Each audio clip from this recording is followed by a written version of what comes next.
Ravi had always lived in the high-rise comfort of the city, coffee in the mornings, takeout in the evenings, and food delivery apps that responded faster than people.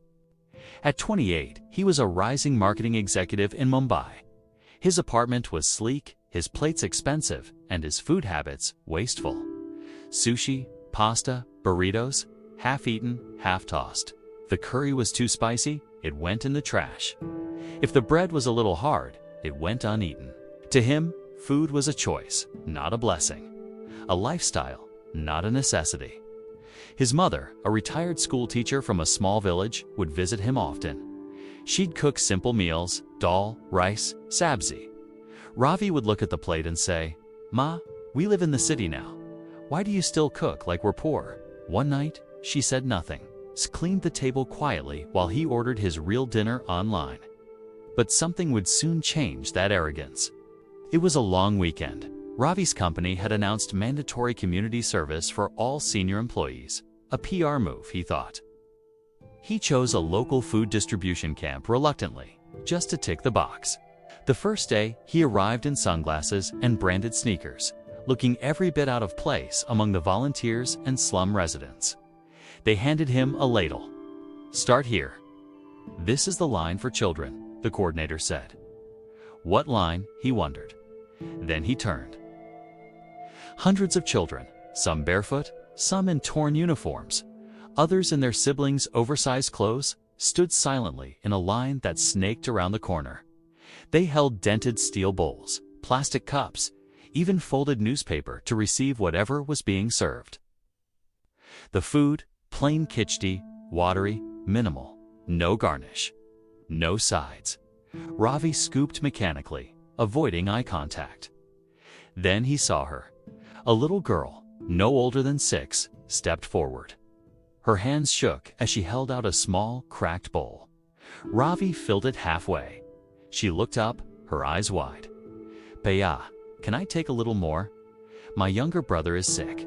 He couldn't come." Ravi paused. Behind her, the line grew restless. He looked at the coordinator for approval. The man nodded.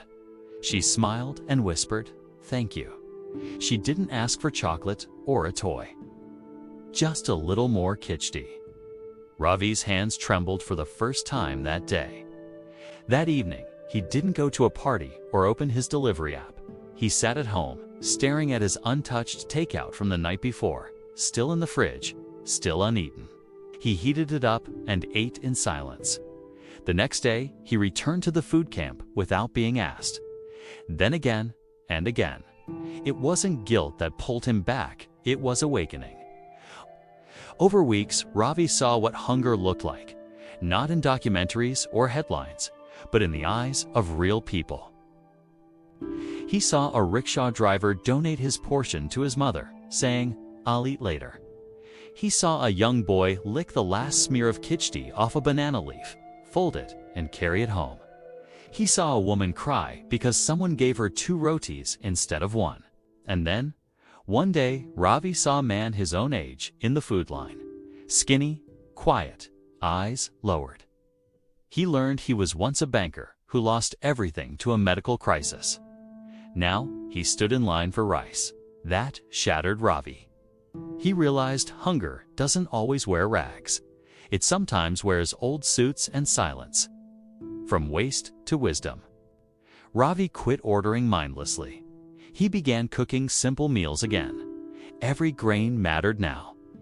He started a project called Second Serve, partnering with restaurants to distribute untouched leftover food to the hungry across the city. What started with 3 restaurants grew to 300 in 1 year. He turned his privilege into purpose. One night, as he served food to a group of children in a night shelter, a boy looked up and said, "This is the best meal I've had this week."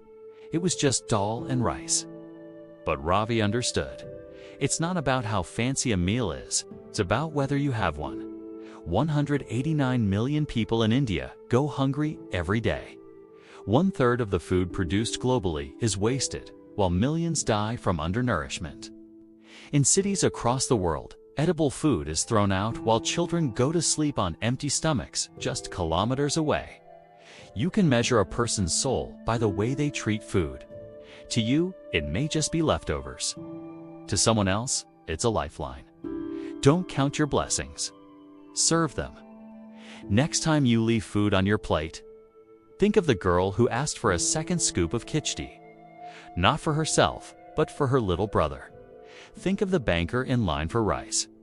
Think of Ravi and how one moment of truth shattered a lifetime of blindness. You don't need to feel guilty. You just need to wake up.